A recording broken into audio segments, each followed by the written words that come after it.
Isang mapagpalang araw sa ating lahat. Ako nga po pala si Ginoong Benedict Abella nagmula sa Filipino Major. Ang ating tatalakayin ngayon ay ang antas ng wika batay sa formalidad. Ano nga ba ang wika? Ang wika ay isang sistema ng komunikasyon na ginagamit ng mga tao upang magpahayag ng kanilang kaisipan, damdamin at mga ideya. Binubuo ito ng mga tunog, salita at mga tuntuning panggramatika na pinagkasundoan ng isang partikular na grupo o komunidad. Ang wika ay mahalaga sa pagkikipag-ugnayan, pagkatuto at pagpapanatili ng kultura. At bakit naman tayo may wika? May wika tayo dahil ito ang pangunahing paraan ng komunikasyon ng mga tao. Ang wika ay mahalaga sa maraming aspeto ng ating buhay, tulad ng komunikasyon, pagkakatuto at edukasyon, pagbuo ng kultura, pagkakakilanlan at pagsulong ng lipunan. At simulan na natin ang ating talakayan. Dumako tayo sa layunin. Nasuri ang antas ng wika batay sa pagsulat ng awiting bayan, balbal, kolokyal, lalawigan, formal. Nakikita ang iba't ibang antas ng wika batay sa formalidad. Example, balbal. Ang salitang balbal ay kilala rin sa tawag na isang salitang kanto o salitang kalye. Kolokyal. Ang kolokyal ay mga salitang informal na ginagamit sa pang-araw-araw na makikipag-usap. Lalawigan. Ang lalawigan o probinsya ay isang sakop na kalimitan ay kumakatawan sa mga sinasakupan ng isang bansa. Formal. Mga salitang pamantayan dahil ito ay kinikilala, tinatanggap at ginagamit ng karamihan. A. Pansinin ang mga salitang nakasulat sa kahon. Tukuyin ang wikang ginagamit sa mga ito. Number 1. Babae. Example, babaye. 2. Kumain na tayo. Manggan tayon. 3. Matanda. Tigulang. B. Ibigay ang kahulugan ng mga balbal na salita ayon sa larawan. Number 1. Chicks. Ang balbal na salita nito ay babae o kababaihan. Number 2. Chibugan. Ang balbal na salita nito ay kainan. Number 3. Chikot. Ang balbal na salita nito ay kotse. Talas-salitaan. Number 1. Humahalimuyak ang bulaklak. Bumabango. Number 2. Nang makita ka na'y anong galak ang nadarama? Tuwa. Number 3. Ikaw ang pang-aliw sa tuwina. Pampalipas oras. Number 4. Ang madlang nandito ang siyang saksi ng aking pagmamahal. Mga tao, ikaw ang aking paghiyas na di ko maipagpapalit kanino man. Kayamanan. So, may dalawang kaantasan ang mga salita. Ito ay ang formal na mga salita at ang informal o di-formal na mga salita. Ano nga ba ang di-formal na salita? Ito ay ang mga salitang karaniwang ginagamit sa pakikipag-usap o pakikisalamuha sa mga kakilala o kaibigan. Ito ay nauuri sa tatlo. Una ay ang balbal, pangalawa ay ang kolokyal, ang pangatlo o panghuli ay ang lalawiganin. Ngayon, ano ba ang balbal? O slang sa Ingles. Ito ay ang tawag sa mga salitang karaniwang ginagamit sa kalye o lansangan, kaya't madalas na tinatawag ding salitang kanto o salitang kalye. Atin din nating tatandaan na hindi ginagamit sa mga formal na pagtitipon o pagsusulat ang balbal. Nabibilang din ito sa pinakamababang antas ng wika. Para ating mas maintindihan, narito ang ilang mga halimbawa ng balbal. Una, bagets, na ang ibig sabihin ngayon ay kabataan. Lodi naman, na binaliktad sa idol. Nenok, ang tawag naman sa nakaw. Datong naman para sa pera. Habay, kapag nagustuhan ang salitang sinabi. Utol naman ang tawag sa kapatid. erpat naman sa tatay, jokla sa bakla, at football kapag naalis. Ilan lamang ito sa mga halimbawa sa salitang balbal na karaniwan nating naririnig sa labas, sa lansangan o sa kalye.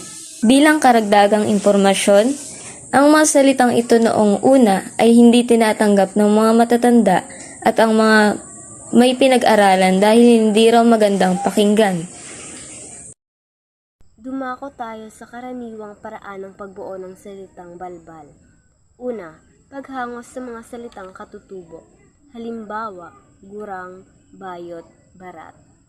Sa pamamagitan ng paghangos sa mga salitang katutubo, ipinapakita ng isang individual ang pagmamahal at pagrespeto sa kanilang sariling wika at kultura. Ang paghangos sa mga salitang katutubo ay hindi lamang tungkol sa paggamit ng mga tradisyonal na salita, kundi pati na rin sa pagpapahalaga at pagpapalaganap ng kanilang kahalagahan sa kasalukuyang panahon. Pangalawa, pagbibigay ng kahulugan ng salita. Salitang Tagalog, halimbawa, buwaya, bata, durog, papa. Ang pagbibigay ng kahulugan ng salitang Tagalog ay isinasagawa sa pamamagitan ng paglalarawan o pagsasalarawan ng kahulugan ng salita o parirala sa wikang Tagalog. Ito ay isang paraan ng pagpapaliwanag o paglilinaw ng ibig sabihin ng isang salita o konsepto sa pamamagitan ng paggamit ng mga katumbas o mga halimbawa na madaling maunawaan ng mga tagapakinig o mambabasa.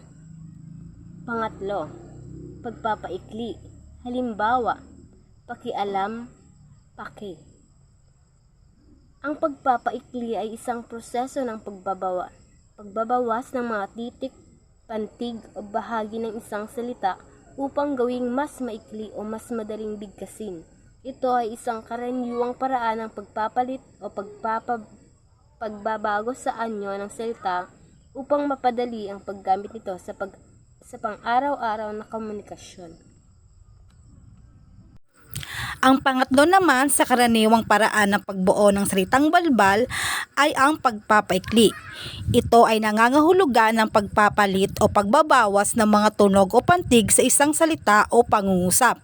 Ito ay isang paraan ng paggamit ng wika na naglalayong magbigay ng kakaibang kulay o kahulugan sa isang salita o pangungusap sa paraang hindi karaniwan o impormal. Ang halimbawa ng pagpapaikli ay ang salitang pakialam na pinaiksi sa salitang paki. Ang pang-apat naman sa karaniwang paraan ng pagbuo ng salitang balbal ay ang pagbabaliktad ng buong salita. Ito naman ay nangangahulugan ng isang paraan ng paggamit ng balbal o slang na nagreresulta sa pagbaliktad o pagbabago ng mga titik o pantig ng isang salita upang mabuo ang bagong salita na may iba't ibang kahulugan. Ito ay isang paraan ng pagpapalit ng mga letra o tunog ng mga salita upang makabuo ng bagong salita na karaniwang ginagamit sa mga informal na komunikasyon. Ang halimbawa nito ay ang salitang etnig na binaliktad sa 20 at ang kita na binaliktad sa atek. Sa pagpapantig naman, ito naman ay isang paraan ng paggamit ng wika kung saan ang mga pantig sa isang salita ay binabaliktad o iniiba ang pagkasunod-sunod ng mga tunog upang makabuo ng bagong salita o kahulugan. Ang halimbawa nito ay ang dihin na binaliktad sa salitang hindi, ngit pa na binaliktad sa pangit, at ang panghuli ay tipar na binaliktad sa salitang parte. Karaniwang paraan ng pagbuo ng salitang balbal. Paggamit ng acronym, halimbawa, G, get o nauunawaan. US, under, desaya. Iba pang halimbawa ng paggamit ng acronym. KSP, kulang sa pansin. OA, overacting. TL, true love. JJ, jejemon. Pagpapalit ng pantig, halimbawa, lagpak, palpak, bigo, torpe, tsope, torpe o naduwag. Paggamit ng bilang, halimbawa 4-5, pumutok. 1433, I love you too. 50-50, naghihingalo. Karaniwang paraan ng pagbuo ng salitang balbal. Ikapito, paggamit ng bilang. Halimbawa, 45, pumutok. 1433, I love you too. 50-50, naghihingalo. Ang ikawalong karaniwang paraan ng pagbuo ng salitang balbal ay pagdaragdag. Sinusulat ang pagdaragdag gamit ng tandang pandagdag. Sa Ingles, plus sign or plus sa pagitan ng dalawang panagdag. Halimbawa, dinagdagan ng isa ay dalawa. Dalawa, dinagdagan ng dalawa ay apat. Halimbawa, puti is puting. Karagdagang halimbawa ay asa, dadagdagan ng b, basa. Pangalawa, ina, dadagdagan ng s, sina. Ang pangatlo naman po ay usa, dadagdagan ng letter P at magiging pusa. Ngayon, dumako naman tayo sa isa pang karaniwang paraan ng pagbuo ng salitang balbal. Ito ay ang kombinasyon o pagbabaliktad at pagdaragdag. Ang kombinasyon ay salitang Tagalog na nangangahulugang pagsasama-sama o pagtitipon. Ang pagbabaliktad naman ay ang pagpapalit ng posisyon o pagkasunod-sunod ng mga bagay. Samantala, ang pagdaragdag ay ang paglalagay o pagdagdag ng isang bagay sa isang kasalukuyang bagay o sitwasyon. Narito ang halimbawa. Ang salitang hiya, pag ito'y binaliktad ay magiging yahe. At kapag ito'y dinagdagan ng pantig na letter D, ito ay magiging jahe. Narito pa ang ibang halimbawa. Ang salitang pare, pag binaliktad ay magiging repa, at pag ito'y dinagdagan ng letrang P, I, and PS, ay magiging repapips. Isa pang halimbawa ay ang salitang hindi. Kapag ito'y binaliktad ay magiging dihin, at kapag ito'y dinagdagan ng letter S, ay magiging dihins. Dumako naman tayo sa isa pang karaniwang paraan ng pagbuo ng salitang balbal. Ito ay ang pagpapaikli at pagpilipino. Ang pagpapaikli ay ang proseso ng pagpapababa o pagpapalabas ng mga tunog o pantig sa isang salita o pangungusap.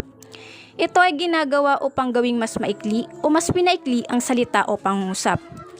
Sa kabilang banda, ang pagpilipino ay ang proseso ng pagsasalin o pagpapalit ng mga salita o pangungusap mula sa ibang wika patungo sa wikang Pilipino o Tagalog. Ito ay ginagawa upang maipahayag ang mga ideya o mensahe sa paraang nauunawaan ng mga Pilipino. Narito ang halimbawa. Ang Pilipino or ang salitang Pilipino, kapag ito'y pinaikli, ito ay magiging Pinoy. At ang isa pang halimbawa ay ang salitang mistiso. Kapag ito'y pinaikli, ito ay magiging tisoy. Isa pang halimbawa ay ang salitang pakialam, na kapag ito'y pinaikli, ito ay magiging pake. Ang mga sumusunod na paraan ng pagbuo ng salitang balbal ay pagpapaikli at pagbabaliktad. Ang pagpapaikli ay ang paggamit ng mga pangunahing titik o tunog upang pababain ang kahulugan ng isang salita. Ito ay karaniwang ginagamit upang magbigay ng mas mabilis na paglalarawan o pagpapahayag ng isang konsepto o ideya. Ang pagbabaliktad ay ang pagbabago ng direksyon ng isang salita o pangungusap. Ito ay karaniwang ginagamit upang magbigay ng mas malinaw na paglalarawan o pagpapahayag ng isang konsepto o ideya. Halimbawa, pantalon, talon, lonta, sigarilyo, siyo, yosi. Ang halimbawang ito ay nagpapakita ng pagpapaikli at pagbabaliktad ng mga salita. Ang pantalon ay binabago sa talon at ang sigarilyo ay binabago sa siyo upang magbigay ng mas mabilis na paglalarawan ng isang konsepto o ideya. Ang sumunod naman ay panghihiram at pagpapaikli. Ang panghihiram ay ang paggamit ng isang salita o pangungusap mula sa isang konteksto o sitwasyon upang magbigay ng mas malinaw na paglalarawan o pagpapahayag ng isang konsepto o ideya. Ito ay karaniwang ginagamit upang magbigay ng mas malinaw na paglalarawan o pagpapahayag ng isang konsepto o ideya. Ang pagpapaikli ay ang paggamit ng mga pangunahing titik o tunog upang pababain ang kahulugan ng isang salita. Ito ay karaniwang ginagamit upang magbigay ng mas mabilis na paglalarawan o pagpapahayag ng isang konsepto o ideya. Halimbawa, security, CQ, brain damage, Brenda. Ang halimbawang ito ay nagpapakita ng panghihiram at pagpapaikli ng mga salita. Ang security ay binabago sa CQ at ang brain damage ay binabago sa Brenda upang magbigay ng mas mabilis na paglalarawan ng isang konsepto o ideya. Dumako na po tayo sa kolokyal. Ginagamit sa pang-araw-araw na pakikipag-usap. Madalas na ginagamitan ng pagpapaikli o pagkakaltas ng ibang titik sa salita upang mapaikli ang salita o kaya'y mapagsama ang dalawang salita. Narito po ang mga halimbawa. Halimbawa, paano mula sa papaano. Kailan mula sa kailan. Pre mula sa pare. Meron mula sa mayroon. Tene mula sa tara na. Nasan mula sa nasaan.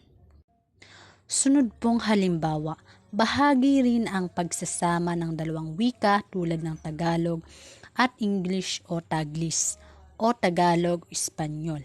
Narito ang mga halimbawa.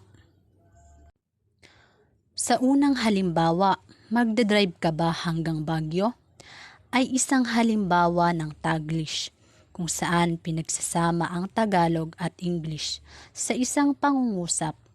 Ang drive at Baguio ay mga salitang English habang ang iba pang bahagi ng pangungusap ay Tagalog. Sa pangalawang halimbawa po, pinapabalik kami ng aming guro sa eskwelahan. Makikita natin ang paggamit ng Tagalog at Espanyol na tinatawag na Tagalog. Espanyol, ang pinababalik ay mula sa Tagalog, habang ang guro at eskwelaha naman ay mula sa Espanyol. Dumako na po tayo sa pangatlong bilang, ang lalawiganin. Mga salitang karaniwang ginagamit sa lalawigan o probinsya o kaya'y partikular na pook kung saan nagmula o kilala ang wika. Kapansin-pansing ang mga lalawiganing salita ay may taglay na kakaibang tono o bigkas na maaring magbigay ng ibang kahulugan dito. Narito po ang mga halimbawa ng lalawiganin. Unang halimbawa, ambot salitang Bisaya na ibig sabihin ay ewan. Pangalawang halimbawa, manong at manang mula salitang Ilocano na ibig sabihin ay kuya at ate. Pangatlong halimbawa, bakal salitang Ilonggo ibig sabihin ay bibili. Pang-apat na halimbawa, buang salitang Bisaya na ibig sabihin ay baliw. Ang mga lalawiganing salita ay nagbibigay ng kulay at pagkakakilanlan sa mga lugar kung saan ito ginagamit. Ito rin ay nagpapakita ng pagiging mayaman at malikhain ng wika sa iba't ibang relihiyon sa Pilipinas. Sunod, mga salitang formal. Mga salitang standard dahil ang mga ito ay ginagamit ng karamihan ng mga nakapag-aral sa wika. Ito ay ang salitang karaniwang ginagamit sa paaralan, sa mga panayam, seminar, gayon din sa mga aklat, ulat at sa iba pang usapan o salitang pang-intelekwal. Tandaan po natin, ang mga salitang formal ay mahalaga sa larangan ng edukasyon at profesionalismo dahil ito ang nagbibigay ng tamang tono at disiplina sa komunikasyon. Ito ay nagpapakita ng respeto sa wika at sa mga interaksyon sa lipunan. Kadalasan ang mga salitang formal ay mas detalyado, mas teknikal at mas kaakit-akit sa mga nakatutok sa profesional na komunikasyon. Sa mga paaralan, mga akademikong gawain at iba pang formal na sitwasyon, mahalagang gamitin ang mga salitang formal upang maipakita ang tamang antas ng kaalaman at pag-unawa sa paksa. Ito rin ay nagpapakita ng pagiging responsableng tagapagsalita sa lipunan. Sa paggamit ng mga salitang formal, nabibigyang halaga ang wastong paggamit ng wika at pagpapahalaga sa edukasyon at profesionalismo. Pambansa, ginagamit sa mga babasahing pang-akademiko tulad ng aklat o textbooks sa mga paaralan. Halimbawa, ama, ina, anak, salapi, bata, bahay. Sa babasahing pang-akademiko tulad ng aklat o textbook sa mga paaralan, ang salitang pambansa ay ginagamit upang tukuyin ang mga salitang pangkalahatan o pangbansang wika na ginagamit ng mga ito. Ito ay tumutukoy sa mga salitang ginagamit sa buong bansa at ginagawang batayan sa pagtuturo at pag-aaral. Ang paggamit ng mga salitang pambansa na ito sa mga akademikong babasahin ay nagpapahayag ng pagpapahalaga sa paggamit at pagpapalaganap ng pambansang wika. Ito ay nagpapakita ng pagkilala sa kahalagahan ng pag-unawa, paggamit at pagpapalaganap ng sariling wika ng isang bansa.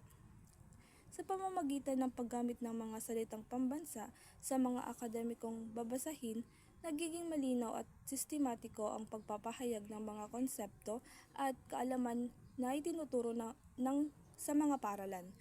Ito ay nagpapababa ng mga balakid sa komunikasyon at nagpapahalaga sa pagkakaroon ng isang malinaw at malawak na pangunawa sa mga napapanahong isyu at kaisipan. Pampanitikan o pangretorika. Masisining na salita tulad ng mga tayutay, idioma, kasabihan at kawikaan, lalong nagpaparikit sa pagkakagamit ng wika. Sa larangan ng pampanitikan at pangretorika, ang mga masisining na salita tulad ng mga tayutay, idioma, kasabihan at kawikaan ay nagbibigay ng karagdagang kulay at kahulugan sa paggamit ng wika. Ang mga ito ay nagpapahayag ng mga kaisipan at damdamin sa isang mas malalim at masining na paraan. Ang mga tayutay ay mga pahayag o pangungusap na ginagamit upang magbigay diin, magpahayag ng damdamin o magbigay kulay sa pagsasalita at pagsusulat. Ito ay nagbibigay ng karagdagang kahulugan at emosyon sa mga teksto at pangungusap. Halimbawa nito ay ang mga paggamit ng mga metapora, simile, personifikasyon at iba pang mga tayutay. Ang kasabihan ay mga patalinghagang pahayag na naglalaman ng mga payong pag-aral o pangkabuhayan. Ito ay nagpapahiwatig ng karunungan at kaalaman ng mga nakakatanda at naglalayong maghatid ng impormasyon at inspirasyon. Halimbawa, ilaw ng tahanan, alagad ng batas, haligi ng tahanan. Kasabihan, aanhin pa ang damo kung patay na ang kabayo.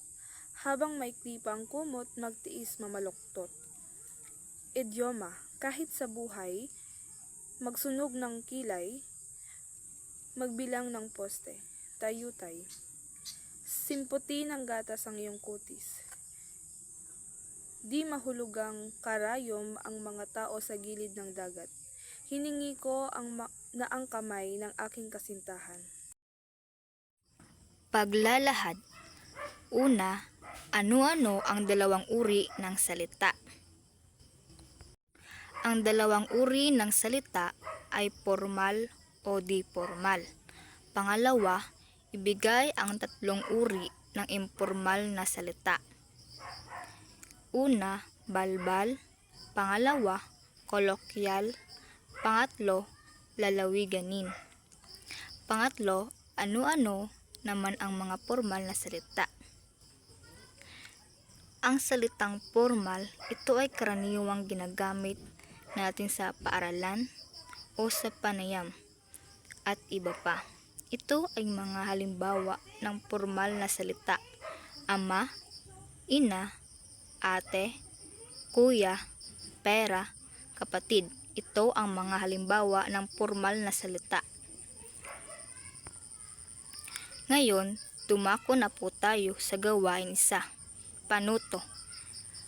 Mula sa mga salitang nakalista sa charts, ibigay ang katumbas na salita ayon sa antas ng wika. Formal. Una, ama. Sa lalawiganin, magiging papay. Kolokyal, tatay.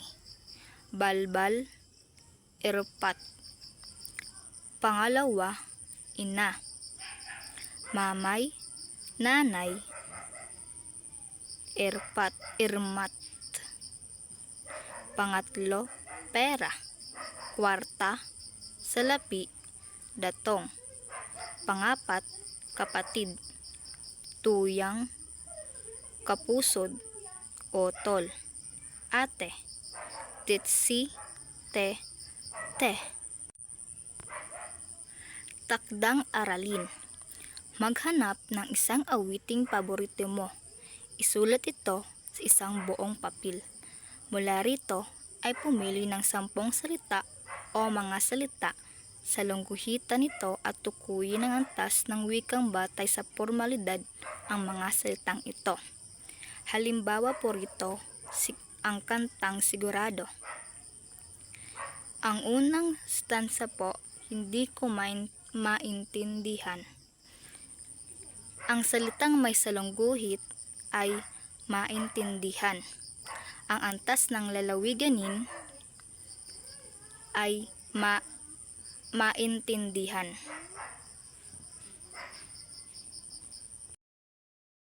At hanggang dito na lamang po ang ating talakayan. Sana po ay marami kayong natutunan. Maraming salamat po.